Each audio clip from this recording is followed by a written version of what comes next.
Hawaii watch reaches day number 3, Teddy. And how about this one? Never thought it would come to an end. The Yankees home run streak dead at 31. Let's get right to the hot topics, and that is in hot New York City, right out of Queens. The Mets take game 1 of the Subway Series. The streak stops at 31. How about this, Teddy? Yankees 47-1 when carrying a lead into the 7th inning. You would have thought the Mets bullpen was supposed to give it up, but the Yankees bullpen gives it up. But there were a couple people looking for those Yankees full game winners because, as we see, opened up around plus 140 for the Mets. Teddy closes at 113. Congratulations if you hit those Mets.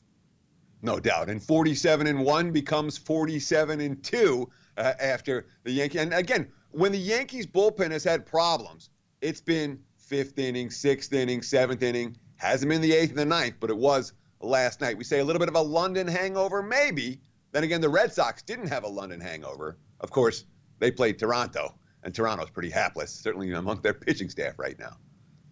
No, you're exactly right on that. You wondered how they would come back, that long, because I remember reading the tea leaves there and also on the plane where they were saying the Yankees training staff said, do not fall asleep on the plane. Wait till you get home in order to get adjusted back to the time on the East Coast. You thought they would get another win, though, 2-0. Paxton worked in and out of a lot of damage there. And again, you say it's the Mets. They're not supposed to get big hits. Finally, Michael Conforto came through with a big hit. But you're right. Those Boston Red Sox opened up the dome up there in Toronto, Teddy, and they certainly lifted the roof on that one. And how about this one? You want to talk about runs? We're going to get in some interesting situations today. A total of 13 yesterday that we talked about, Teddy. Not nearly enough as 17 runs crossed the plate. Springer and Altuve back in that lineup go 7 for 10 combined, a 9-8 win. There was a little bit of late innings drama there, Teddy. They had to come back down 8-5.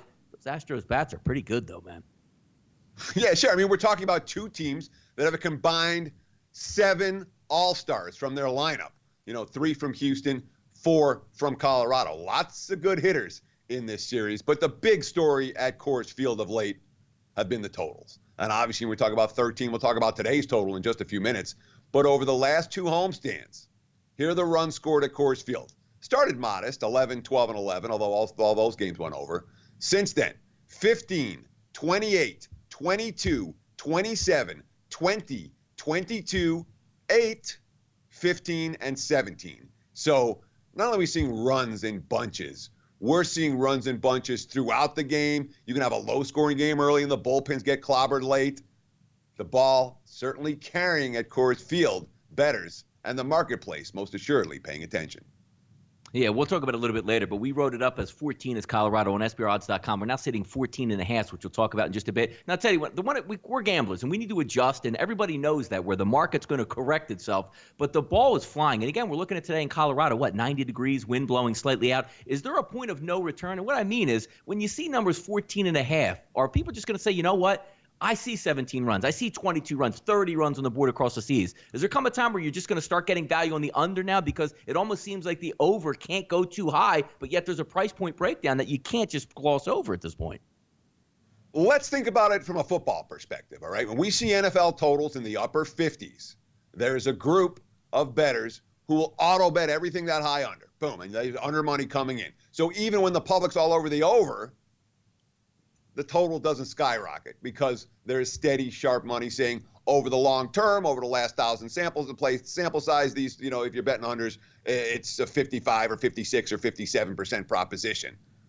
So not that you have that exact same dynamic in baseball, but there is certainly an element of the MLB wise guy betting market that are a little bit reluctant, shall we say, with totals 14.5 or 15 or whatever it's going to get to at Coors today. That being said, you say, who's bet this total over? It's the wise guys who bet it up from 13.5 and 14 earlier this morning. So we may reach that point, Donnie. I'm not convinced we've reached it yet. Yeah, it's crazy seeing some of these numbers. It's just such a correct. It used to be, Teddy, we'd see 10 at Coors, like, oh, man, look at that, Coors Field at 10. And now you're seeing routines 11, 12, 12.5, 13, and even 14.5 today. We'll see where that number lines up. But almost football season, Teddy. It is the month of July. In one more month, we'll have live kickoffs here. We're keeping you posted here on That Betting Show. Let's get to another top 20 team today, Teddy. How about those Utah Utes Team Preview? Utah, 100-1 ticket to win the 2019 NCAA title. Utes team total this year, Teddy's a 9. It is juiced a little bit at -125. Kyle Whittingham comes back 120 wins over his 14-plus seasons at the helm. Tyler Huntley, who did miss 5 games last year, is coming back. He's healthy. You get your leading rusher back. You have your top 4 receivers back. The one thing we know about about Utah, Teddy. They play some really good defense, but the offense was a little bit behind the 8 ball last year, finishing 11th out of the 12 Pac-12 teams. It's going to be interesting this year because what I like, get that rivalry started first. What I like about the Miami Hurricanes and Florida State used to open up versus each other. Nice to see the Utah Utes locking horns with BYU to open the season in Provo this year. Preview today, Teddy. Those Utah Utes. Yeah, we talk about Utah's offensive struggles last year. They had a lot to do with injuries. Quarterback Tyler Huntley got hurt. Running back Zach Moss got hurt. And the offense didn't look the same down the stretch as it had earlier in the season. This team returns just about every key player on offense. A couple of linemen lost, but basically everyone who touched the football on offense last year is back for Kyle Whittingham and company. And expectations are sky high.